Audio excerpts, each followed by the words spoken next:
Good morning. Today is Wednesday, February 12th. I want to thank everyone for joining us today. This is going to be an incredibly fun podcast. I know it.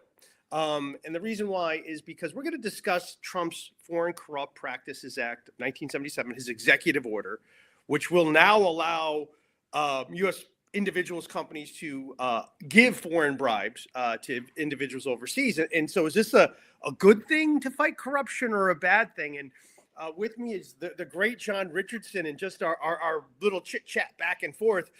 John is uncertain if Trump's executive order is a good thing and a bad thing, and I am going to convince him using John Richardson's own logic that it's a good thing.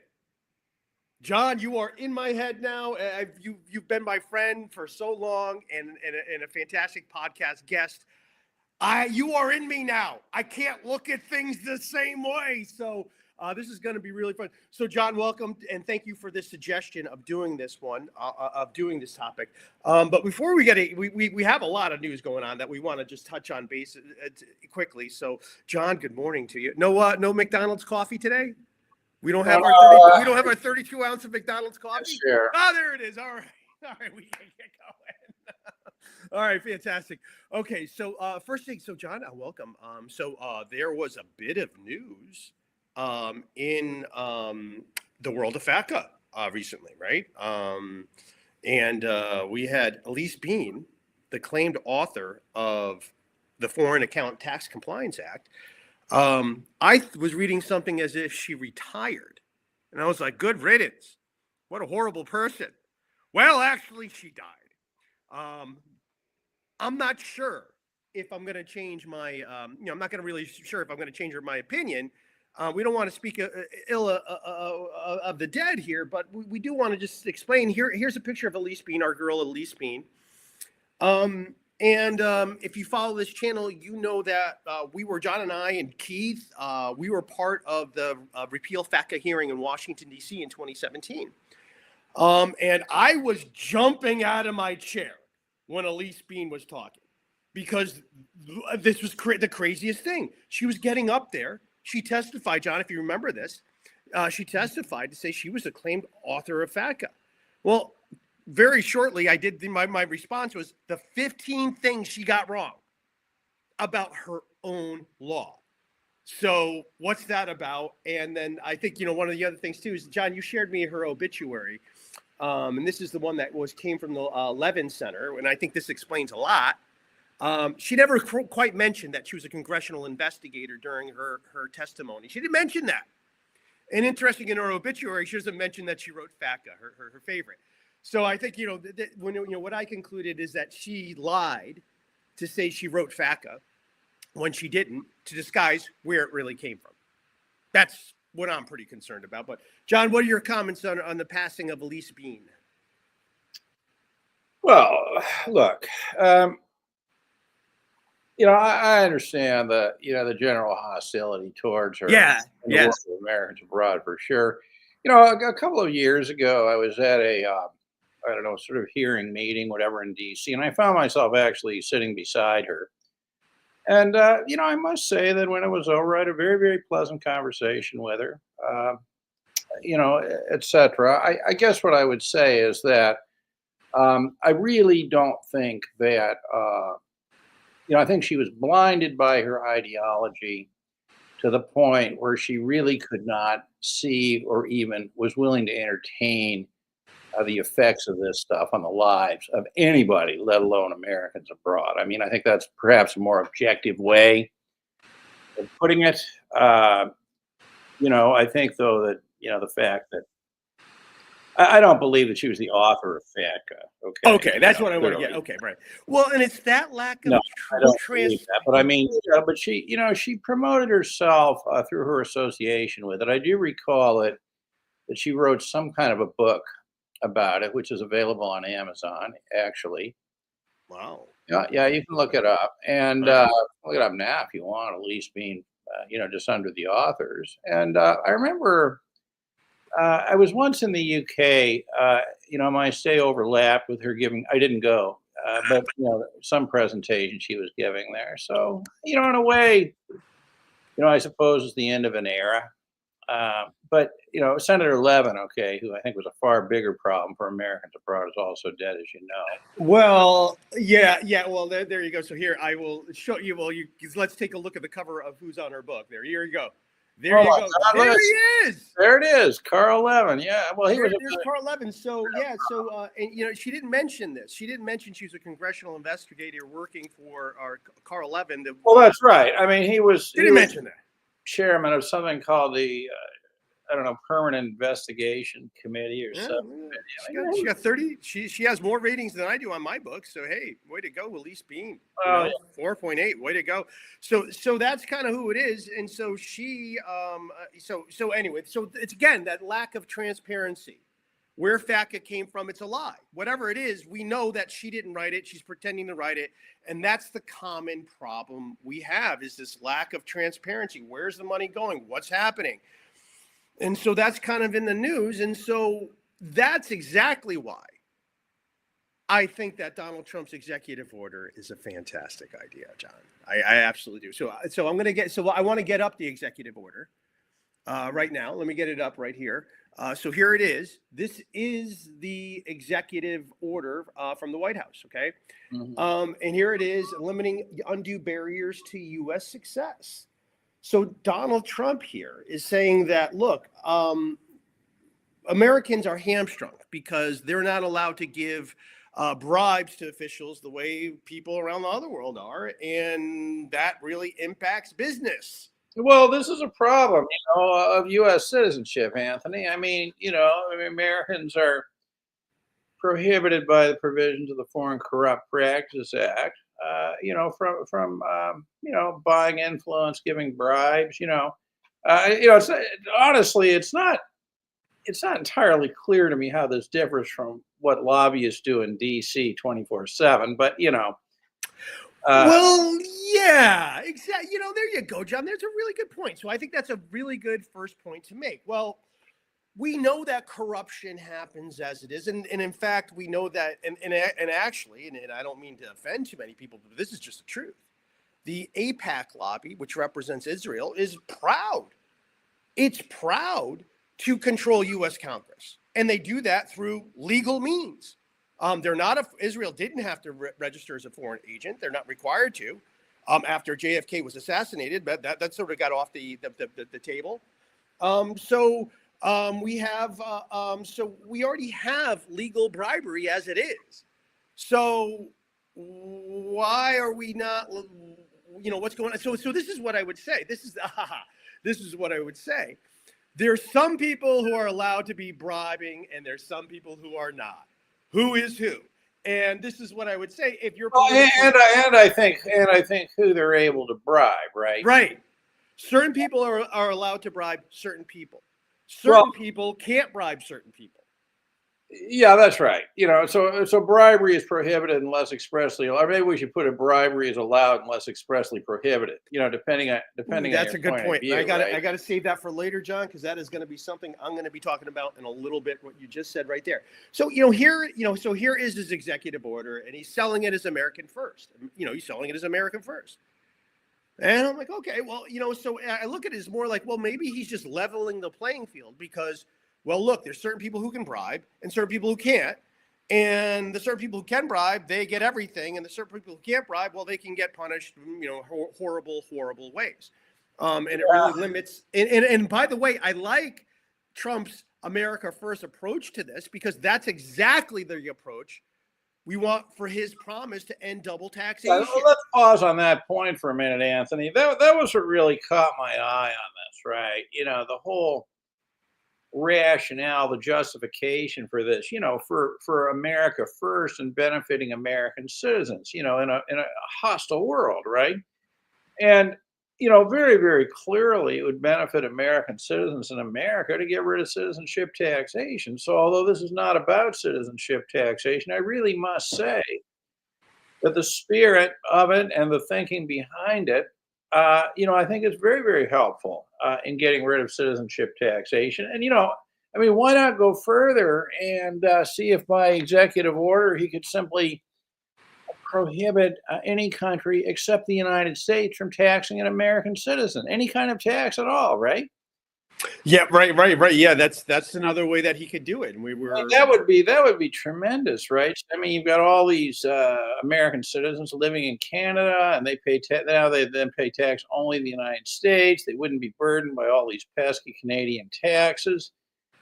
But I mean, seriously, Anthony, it really seems to me at this point we're a quarter away into the 21st century, and what has emerged as the great moral question of this century is whether anybody but the United States ought to be able to tax an American citizen. What do you think on that? that is where we are, right? I mean, that would really be something, and I could actually see it happening.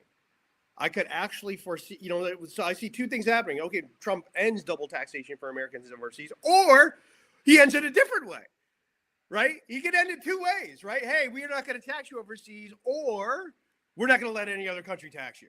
Well, I mean, if the root of double taxation clearly is two countries claiming tax jurisdiction, if we can Right. just knock those other countries out, There you go. then I think, you've solved the problem. I mean, why not? I mean, look at all the goodness, the graciousness, the kindness that America exports to the rest of the world. At the very least, Always. American citizens living in those countries should be exempt from paying taxes to those countries, wouldn't you think?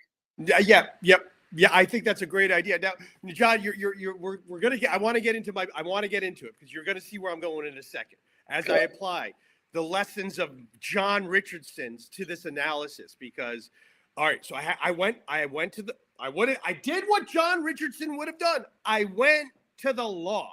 Oh, And God. so I'm going to pull that up right now. I went to the law and I did my careful reading, and there it is. John, I already highlighted this. This is the part that said, oh, I know if this is a good idea or a bad idea, because John, I don't know how long ago you said this. Well, on a podcast, you said this, and I said, oh my God, is that it? The United States is nothing but certain penalties for uncertain conduct.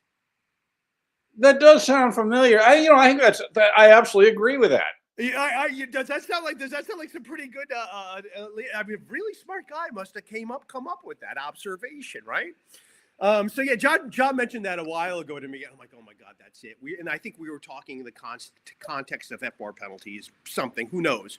But that's really the predicament that so many Americans are in. Do you file this? Do you not file this? Will filing it get you penalized? Will not filing it get you penalized? Your people are up at night, and trust me, people are watching this channel late at night trying to figure out, oh my God, what do I do here? What do I do? It's also crazy. So that's what we generally have. And so this part right here. So here it is up above here is basically the law, what you can't do, whatever. That's the boring part because it just hides the fact. This is the part right here. So, okay. You have an affirmative defense. Okay, now in criminal law, an affirmative defense is, yes, I did the crime, but I have an affirmative defense that allows me to do it, like shooting someone in self-defense. Okay, Right.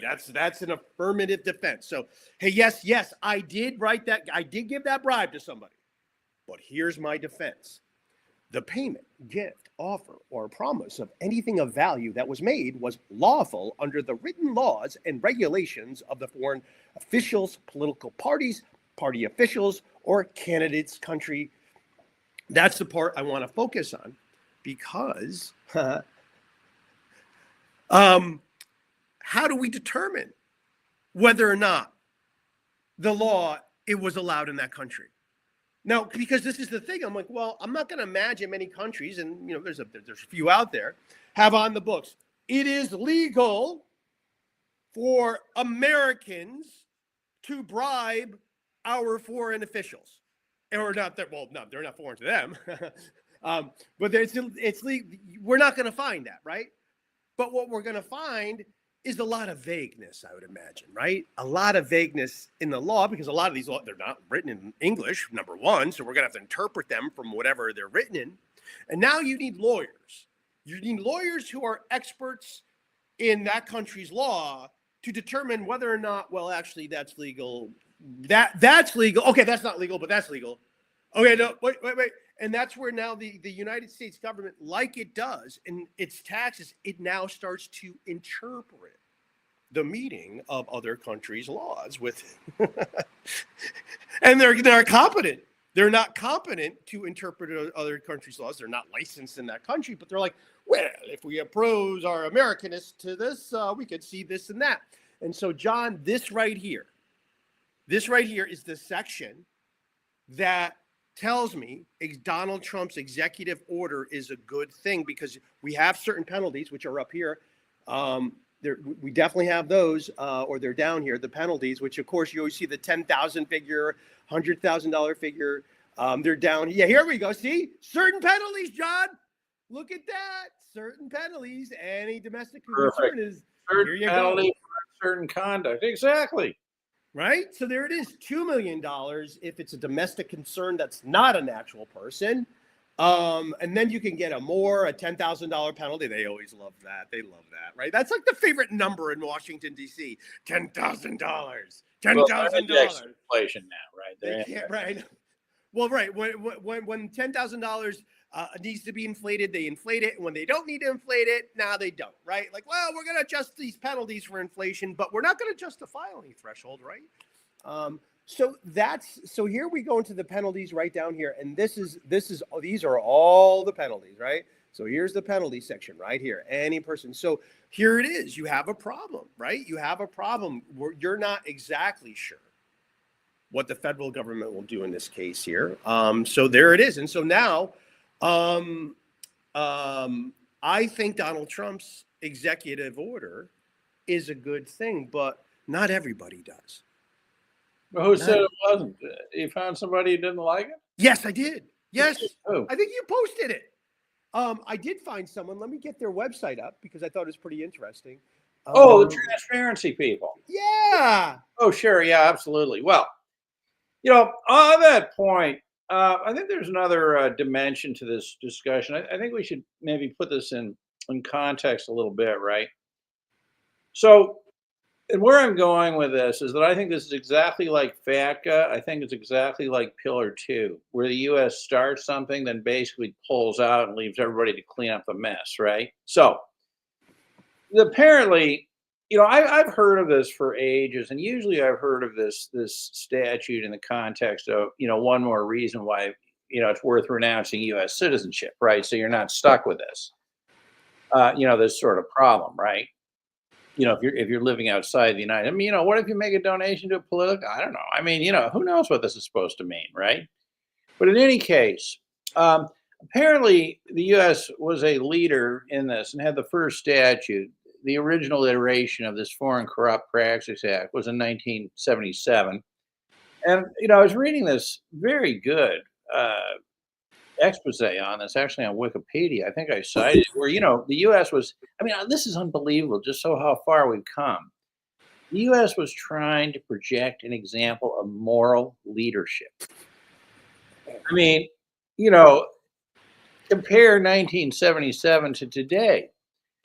But what's interesting is that 20 years later, remember, the way the story goes, that first the U.S. had FATCA, then the OECD did the CRS. Well, then in 1997, 1997, the OECD put together a treaty, or a multilateral agreement, basically incorporating, these anti-corruption rules, right? Which is very, very interesting.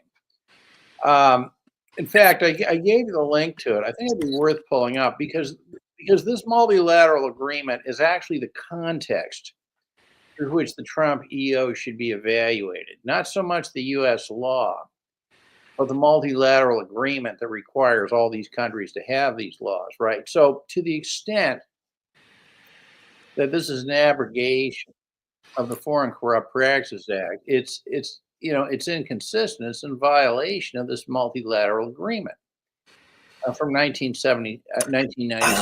Yeah, that's a great point, John. Absolutely that we have this thing, and I highlighted OECD. Yeah, I gave you the link to it. I think it's worth actually putting this up because. So which one? Which link was it, John? Check my email to you this morning. Okay. Oh, you sent me one this morning. I didn't see it this morning. Oh yeah, you did. Oh, okay. The legal instruments one. Oh yeah, there it is. Yep. Probably. Yep, that's the one. Okay, yeah. Let me pop that up here on the screen. Okay. So here it is. Yeah. So this is really interesting. Okay. Or at least I find it interesting. So we actually have this OECD agreement, 1997. Now, remember, to put the transparency comments in context, right? They're saying the U.S. took this leadership role in 77. The rest of the world adopts this, whatever, in 1997. But what this is a multilateral agreement, kind of like the Common Reporting Standard, right? Yeah, exactly. No, I mean the analogies here are really incredible.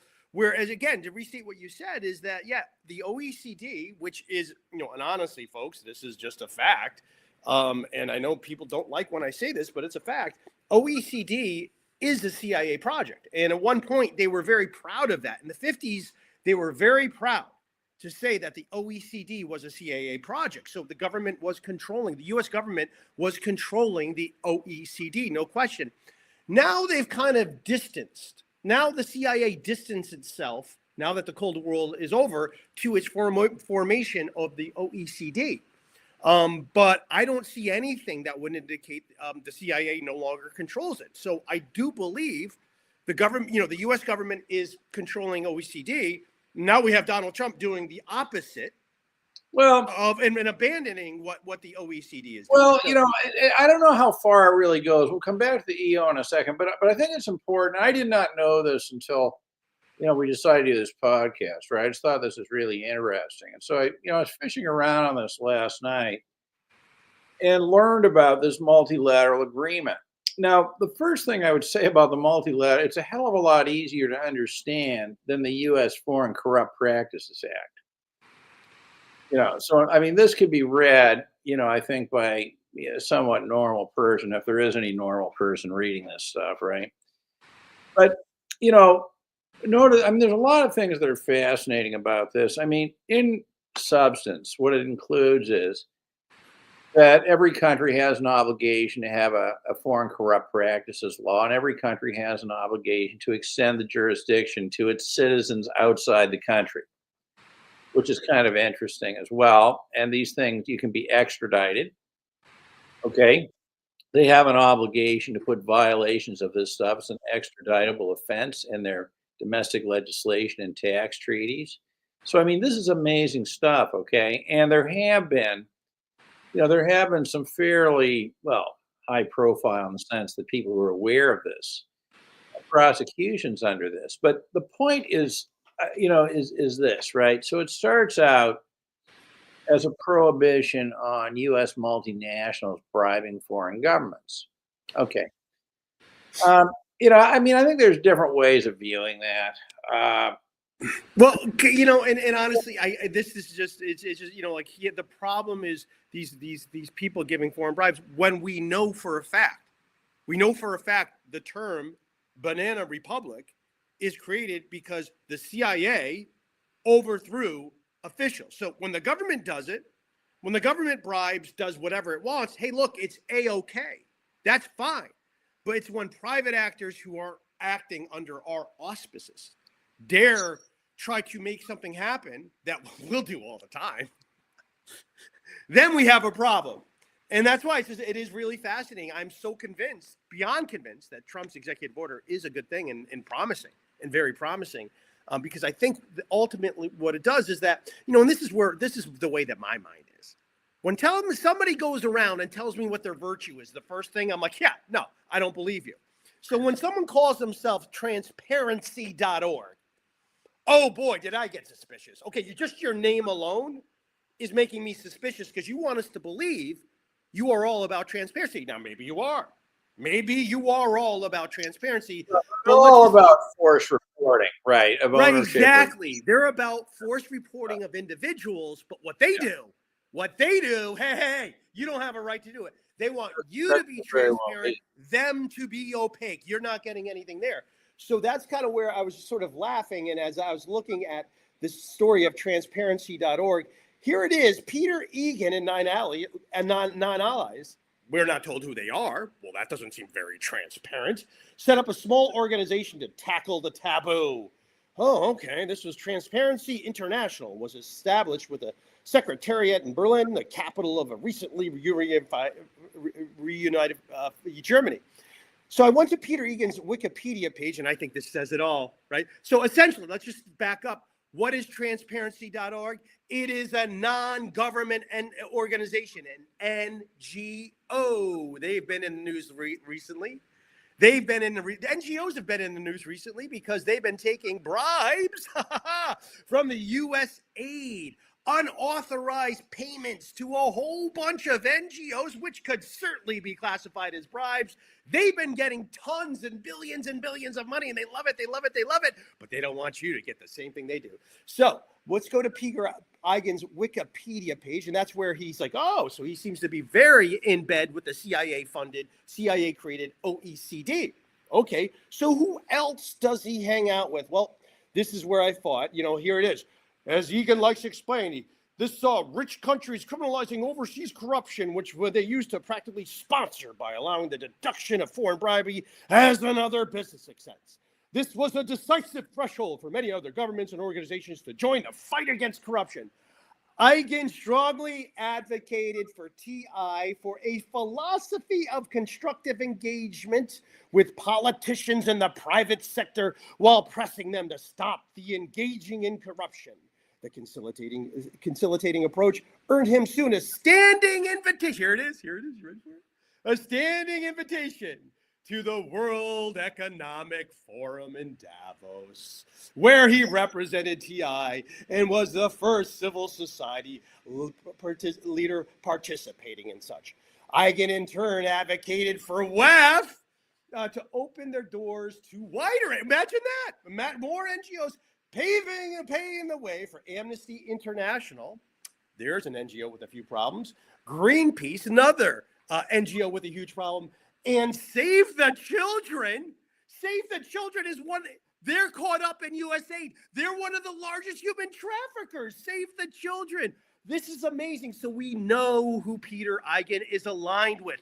He is aligned with the biggest NGOs, many of whom have been caught red-handed, taking U.S. money unauthorized. So of course, to me, of course, Peter Egan and everybody would be against ending these foreign bribes because it's only they're the ones who are allowed to have foreign bribes, not you. So that is why. So here it is. We're going to open our doors, right? So it is. So, and I guess this is what it comes down to. If you believe the World Economic Forum, if you believe the billionaires at the World Economic Forum, whoever they are, however they got there, if you think they're a good thing, then I guess you're going to be against Trump's executive order. If you think WEF might be a little bit suspicious in some of the things they've done, then you're going to think Trump's executive order is a good thing. John, I know I'm going out there a little bit for you, John. Your reaction to what I said? Well, I think that, when it comes to all this type of stuff, reporting obligations, etc., I think that the position of basically everybody involved in this, governments, etc., is that they want to impose obligations on other people, but not on themselves, to the extent if they can. And, if we go back to the Trump executive order for a second here, it's interesting to read that because now remember that the Foreign Corrupt Practices Act is, I would say, required by the Multilateral Agreement. It has evolved over the years, but broadly speaking, it would apply to U.S. citizens bribing foreign governments. So it also apply to foreign people bribing in the U.S. Now, if you look at Trump's executive order, what I find interesting about it is that it's focused on improving the competitive position of Americans. Okay, now they can't change the law. So as usual, they're talking about how to change the enforcement of it. I mean, I think that it's reasonable to read that as don't push too hard on Americans. Let's let them have the maximum leeway authorized under the law, but we take no position on changing our standard with respect to non-U.S. citizens bribing in the United States, right? In other words, this is really a carve-out, or I think could reasonably be understood to be a carve-out, okay, for U.S. citizens, right? And in this sense, this is very, very much like, so the U.S. does FATCA, CRS follows, U.S. won't participate in CRS, right? It's very much like, U.S., the Biden administration, pressures the rest of the world to adopt the new international tax rules, specifically the Pillar Two. The U.S. pulls out of that, right? Leaving the rest of the world with this. So, I see this as interesting.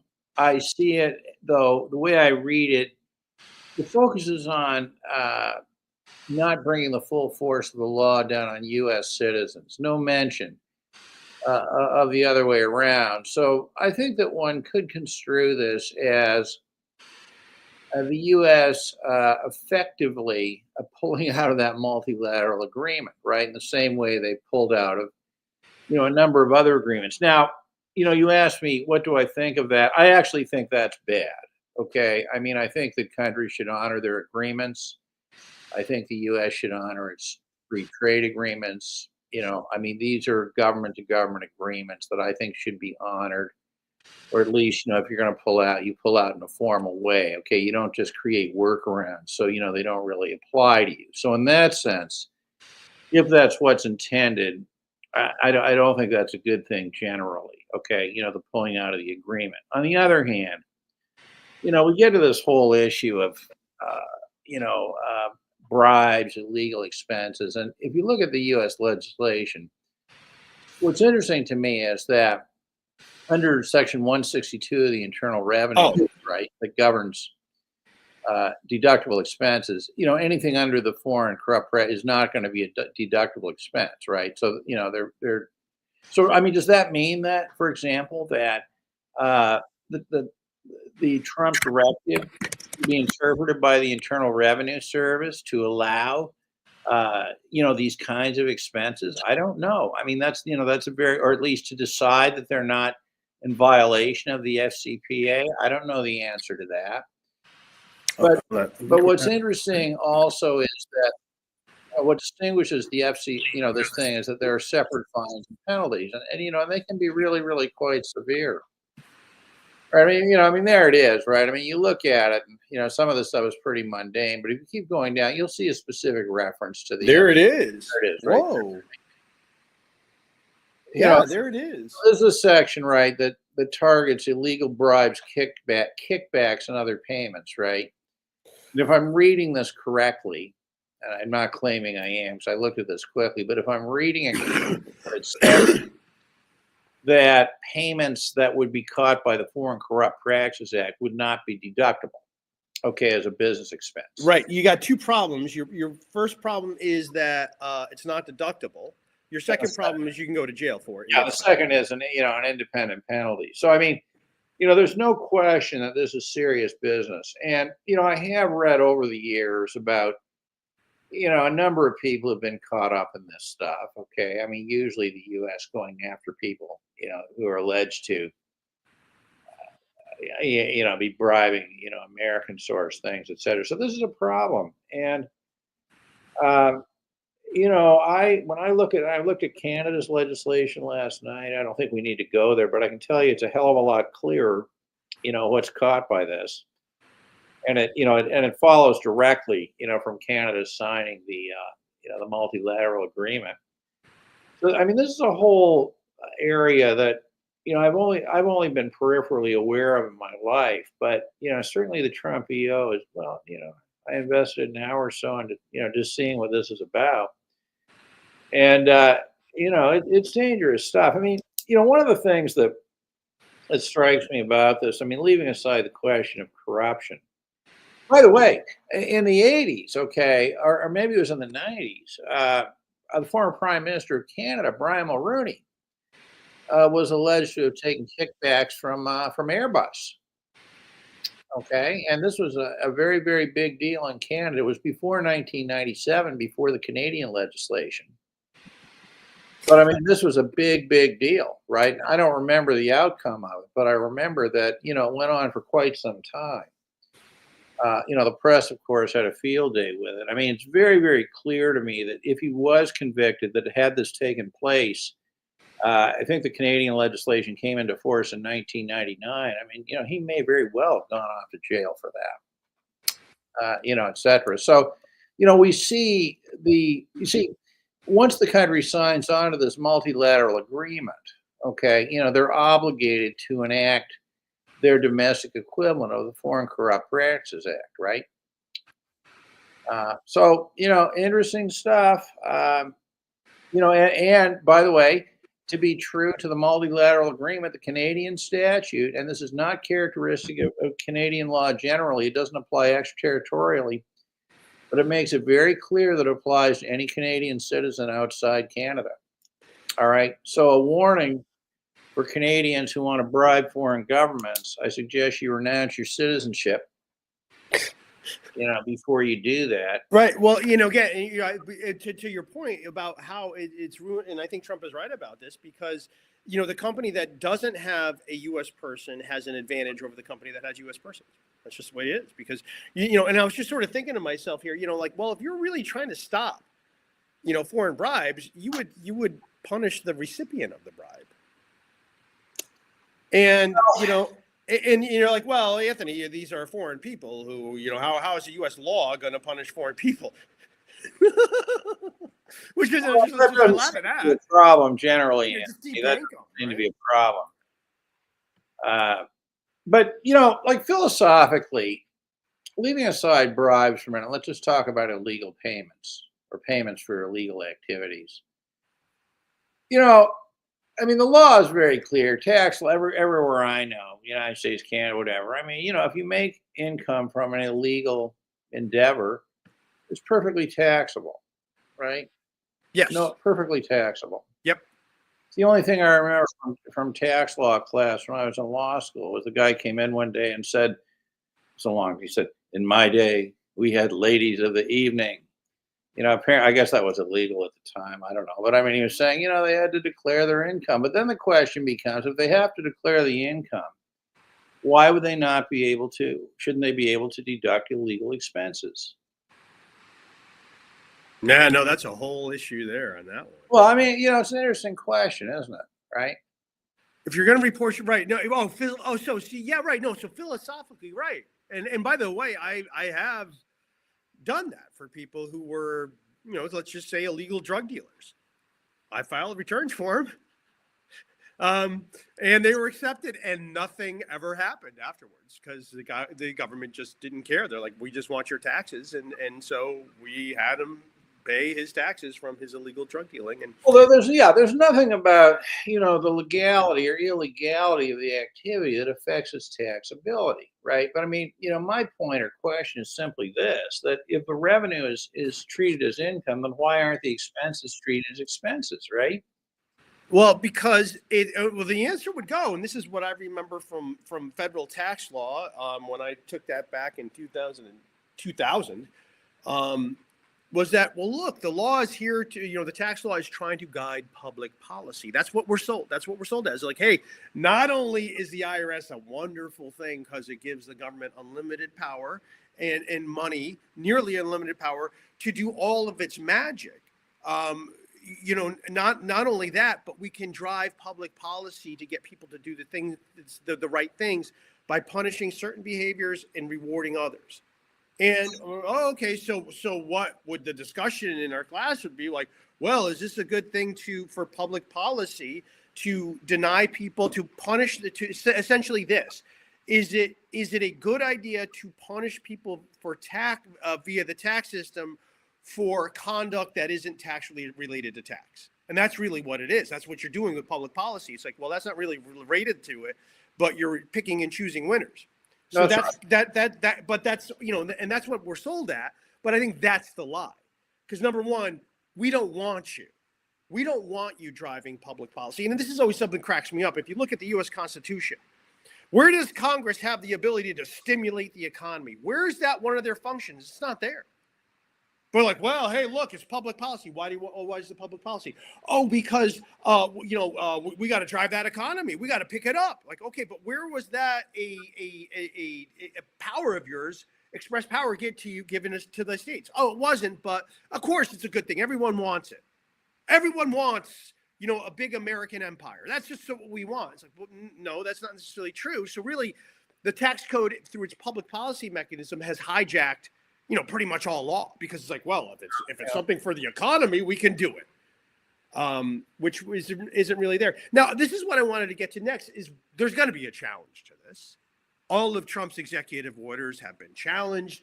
All of these NGOs have been challenging it. I would expect transparency.org, which has a U.S. Subsidiary, here's their 990. Of course, they have Partnership for Transparency Fund Incorporated. And here they are, and they're just like, oh, where'd they get their funding from? We were actually somewhere they just say, yeah, no, we just got it from the government. So it's like, well, how did that happen? Can you be transparent and explain to us how the government just decided to give you a check?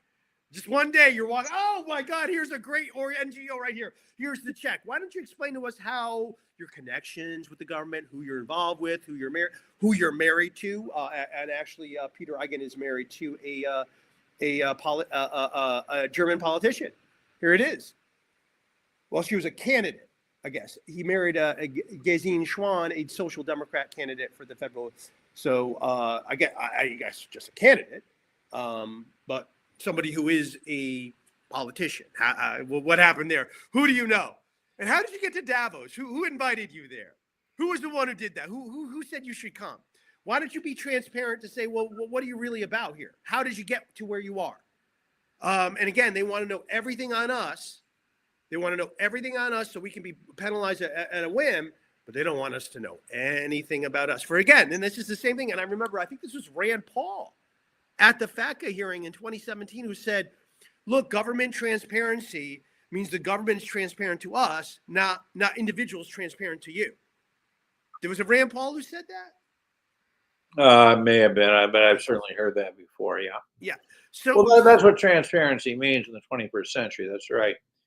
And so it'd be nice to have a new version of it. So I don't think that this Trump executive order is really challengeable. Okay, because all it really is a directive to whoever the powers to be are to exercise restraint and thoughtfulness in applying this, so that the the reality of this doesn't sort of eat the policy purpose, right? I mean, I think that's all it's saying. Okay, that look at this. Over time, interpretation and enforcement by U.S. has broadened, posing a growing cost in our nation's economy. I mean, I don't read that as they can't obviously make the law go away. I read that as just hey, let's pause for a minute and remind ourselves what this law was about. Okay, and stop the basic application creep of the law over the years. And I don't see why there's anything wrong with that at all, because I mean, the immigration laws don't change particularly, but the interpretation of the regs, all these kinds of things, enforcement decisions vary from administration to administration. But I think again, yeah, John. So what I thought was interesting, and I'm looking for it right here. But the burden of proof to prove it was a bribe is on the government. Yeah. And so that's when we look at this. When we look at this to say, okay, look, we have, well, hey, what's the big deal? That's not many cases. We have 36 here. Well, the problem is that it's a lot of work for the government. You're trying to prove if something was a bribe, and oftentimes the bribe is going to depend on the intent, the mens rea of the person. Maybe they didn't know, like, yeah, I gave them the payment, but it wasn't for a bribe. It was just for, what are you talking about? Oh, well, no, you knew it was a bribe. Well, how do you prove what someone's mindset is? The only way is through circumstantial evidence. The only way to know what someone's mind is to look at circumstantial evidence and to infer that based on that evidence, what they must have been doing was this. So it can be an incredibly difficult case to prove and incredibly time consuming. And then you just got to think, it's like, well, look, are you telling me that there's only been 31 cases of bribes by U.S. persons to foreign? Like, no, I don't know. the number of illegal bribes and when you say and kickbacks being the other one, I'm going to think there's going to be a lot more kickbacks than overt bribes because that's a lot easier to get away with. So how many kickbacks really happen? More than 31 is what I would say, and a lot more. So it's a very select. I'm sure of that, right?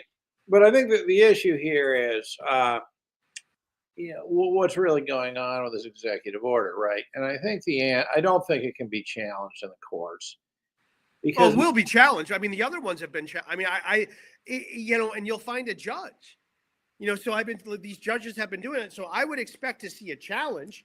And I will, and they're forum shopping to find the right district judge. Well, that may be, but I mean, regardless, I mean, what are they saying here? They're just saying, look, understand, before you direct scarce resources into this area, that there is a twofold cost of being overly zealous, right? The first cost is on American business, and the second cost is on American government. Now, I do not see that as, I think, a reasonable point, okay, as a reasonable point.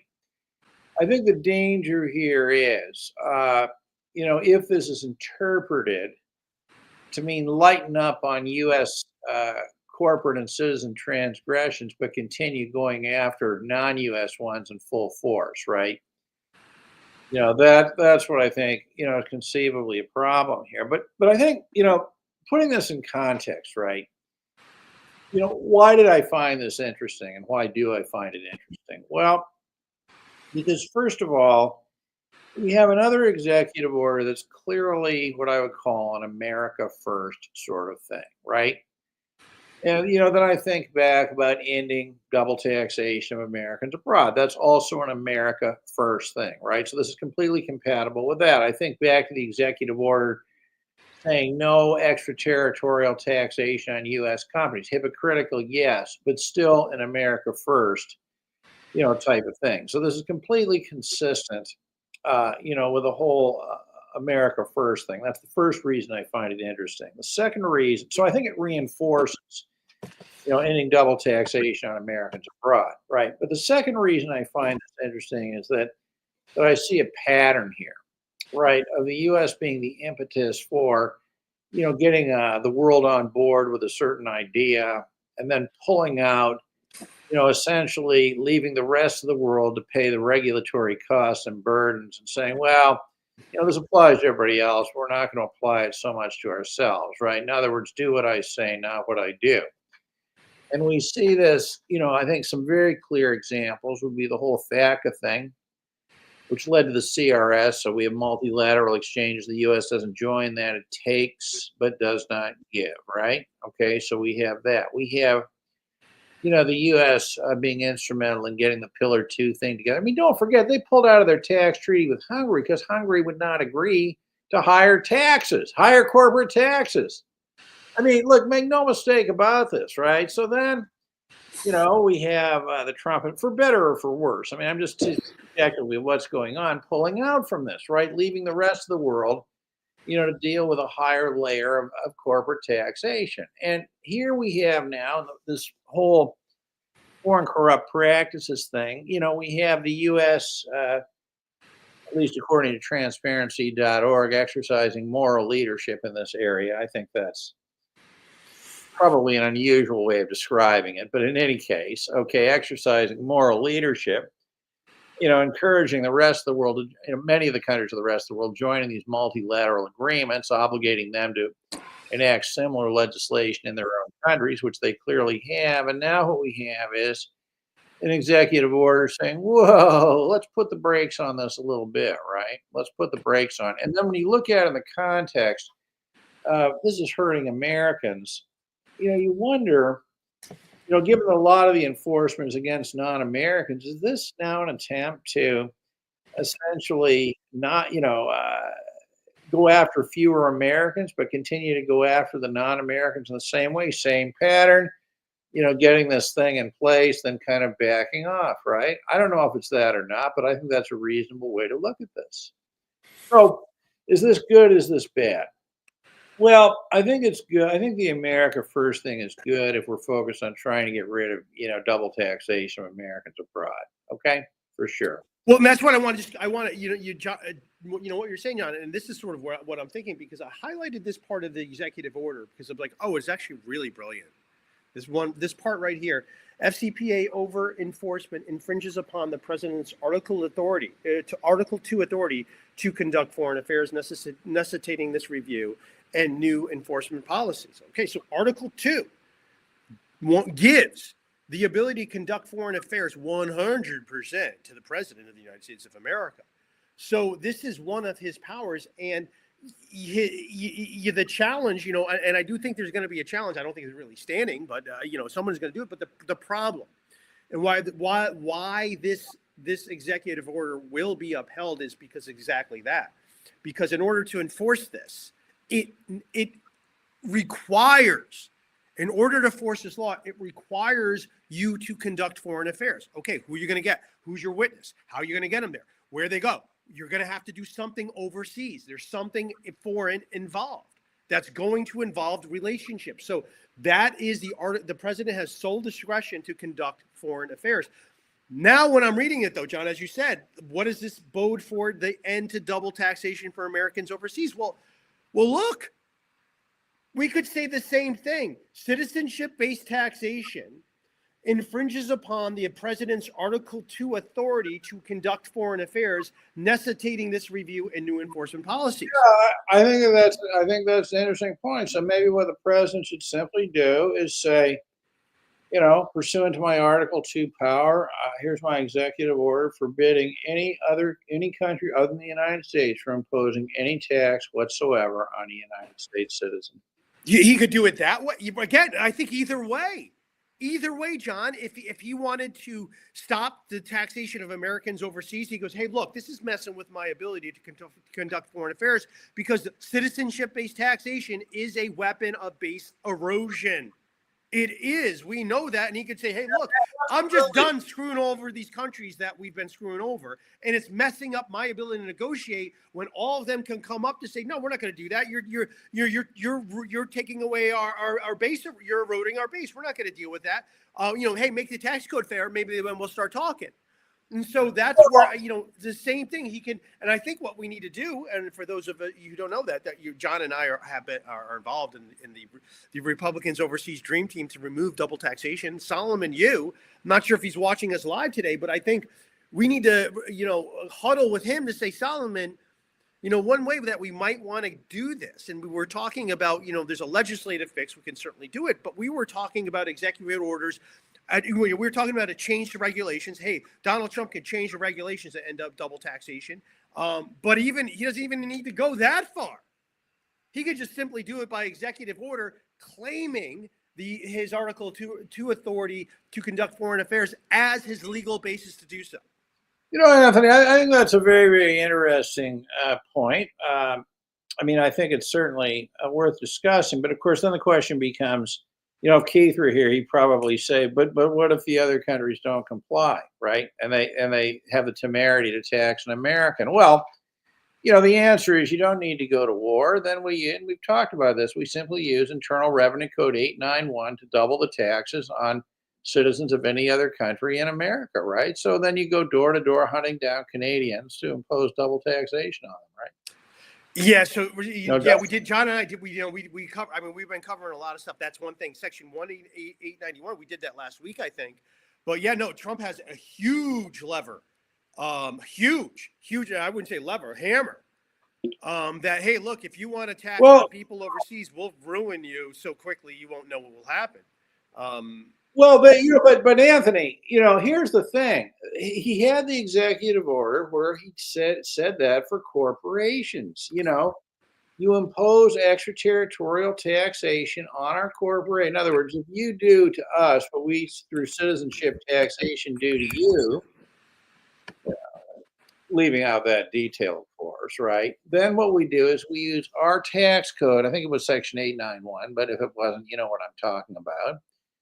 To simply double the tax rates on any citizen or company of your jurisdiction, right? So, this would be, it's 891, right? So, I mean, wouldn't this be a wonderful thing where the US passport would become a tax deflector, right? You get off the plane in France, you just simply hold up the US passport, and it's though, there's an invisible barrier around you. Nobody can get in, nobody can tax you. You can get free medical care, you can get free public service. You hold up your US passport, and that's it. No other kind, I'm just looking at this logically, right? I mean, a lot Yeah, of people would think that that's crazy, but I mean, it does seem to logically follow from some of the things that we've been discussing here. absolutely. So, I'm gonna. By the way, I put the link to this previous one that John, Keith, and Keith was on this one too, in the super chat. So you can check that out there if you want to check out what we're talking about. That Donald Trump has incredible leverage. If he did want to make it so that any American, the Americans can only be taxed by the U.S. government, he has Well, it's a incredible. good point, right? Congress cannot pass a law. I wouldn't think Congress could pass a law. Maybe they could. I don't know, prohibiting any other country from taxing an American citizen.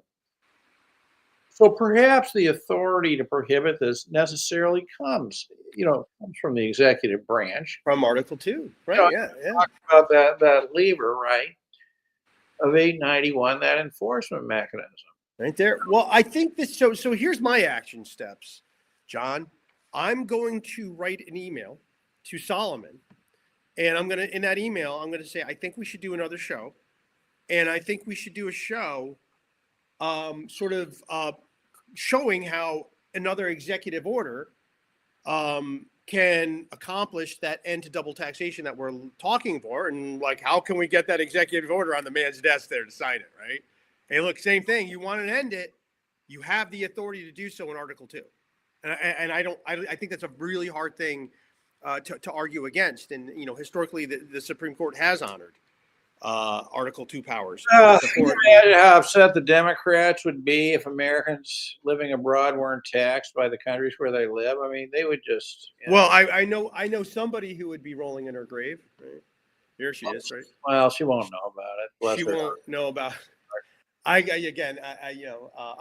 anyway, I'll stop talking right there because there's a rule about something. So let's. I think that's really the next thing to do on this, John, is to see if because really we've been trying to end the double taxation through whatever way we can do it. And then this is what I would say. Look, if Trump puts out an executive order to say, hey, look, I'm going to end double taxation for Americans overseas. Okay. Now, what's the problem that the CBO has? The CBO can't score it I don't think they could score it as a costing revenue because it's already not legal. But hold on a minute. If this were an Article 2 issue, meaning the president can do it, I mean, why is this subject to scoring anyway? It's not a law. Well, I'm saying because we want to have the executive order, but then we would want to codify it in a statute. Yeah. So it's just like, hey, look. But that would increase U.S. tax revenue, wouldn't it? Right? Because the point is, I mean, let's just look at a salary thing. $100,000 salary. You pay tax on that in Canada. You put it on your U.S. tax return. The Canadian use the foreign tax credit rules, right, to offset the U.S. tax. But if no other country can tax an American, then that $100,000 goes on a U.S. return, and they extract that tax revenue right out of Canada. And I would think this would be very attractive to the Trump administration. Well, you're talking because again, I'm still on the old way of ending double taxation, where the U.S. doesn't tax people worldwide. But again, John, you are correct. There's another way to end it, the 891 way. So yeah, the 891 way. Absolutely. And if Canada doesn't comply, then or any other country, then you bring out the enforcement mechanism of 891. I mean, not only could you extract more tax revenue from the first way I described, but secondly, for anybody who doesn't comply, you can get double taxes out of the. I mean, this is being extraordinary. I mean, why wouldn't they do this? Oh my God! Oh my, that's right. I mean, So hey. And then they can, then of course, the danger is you still have to get rid of PFIC and all this other stuff, right? But I mean, just think of it. If the privileges of U.S. citizenship were such that U.S. citizenship was, by its very nature, a tax deflector, no other country could tax you. I don't know. What do you think? That would actually increase the value of a U.S. passport. It absolutely would. We'd have the Henleys and all these, these passport evaluators saying, "Oh my God, we have the U.S. passport, and then we have the rest." There you go. Right, like now that's something. Right there's America first. So, all right. Well, I'm gonna reach out to Solomon to see maybe this is something that we would want to get going on. Just to say, hey, look, if we take a look at again how Trump framed his executive order, maybe we can frame one. We have two alternatives. we could end taxation for Americans overseas two ways. One last question is: do you think that some of these other countries might then deport Americans? Okay, but the 891, you're not going to like that. You certainly could, but boy, we'd have some more. Well, no, that's just a way of not taxing them. So I mean, there's no 891 trigger. I mean, maybe who knows? Maybe they'd feel the need to simply deport Americans. I don't know. I mean, it's an interesting problem. Maybe maybe the real solution is to all this is this, Anthony. We're complicating this. Wouldn't it be better, more efficient? Why not just prohibit Americans from leaving the United States at all? Then you solve all these problems, wouldn't you? Well, solve them all. Maybe that's the better way to do it, right? I mean, given that everything is about taxation anyway, and you wouldn't even have to change any laws. All you have to do is not issue them a passport, because remember, they can't leave without having a passport, right? So you don't even change a law. You just send a directive down. No more U.S. passports are issued. That's it. It solves all the problems of double taxation. It does, but it doesn't solve the problem that the sort of, hey, look, the American empire. Hey, look, it's not about America. America first means America's going to dominate the globe. That's what they mean.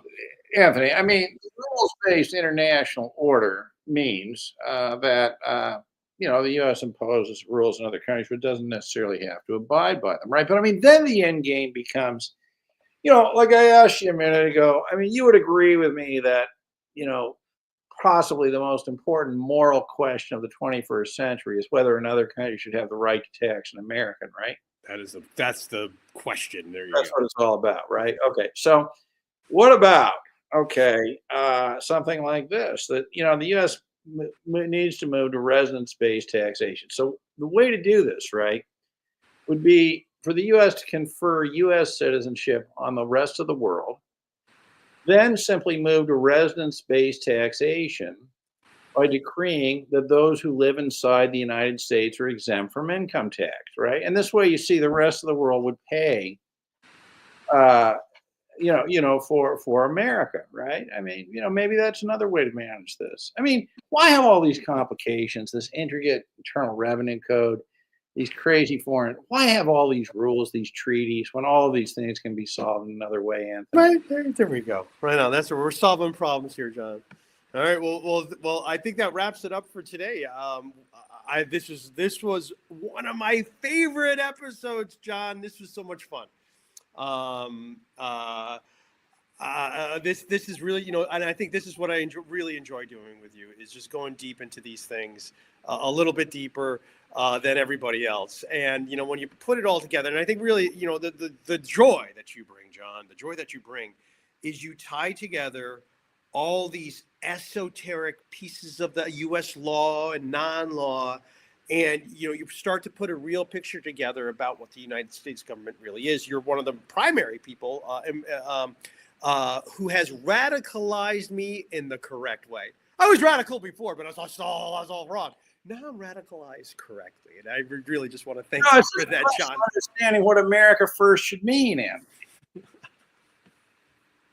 Oh, indeed. So wonderful podcast. All right. So now, if you are, I always like giving a plug for John because he's so awesome.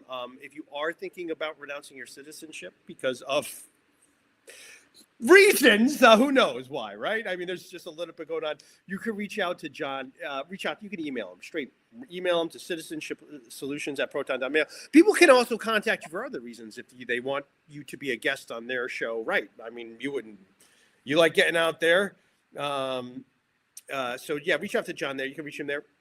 And also, I'm going to give a plug for my business, and really what I'm focusing on right now is we are doing a lot of tax prep. Most people, I talked to a CPA yesterday, and he's like, "Oh man, I'm having some problems with the 5471," and I said, "Oh, actually, we can handle that issue for you."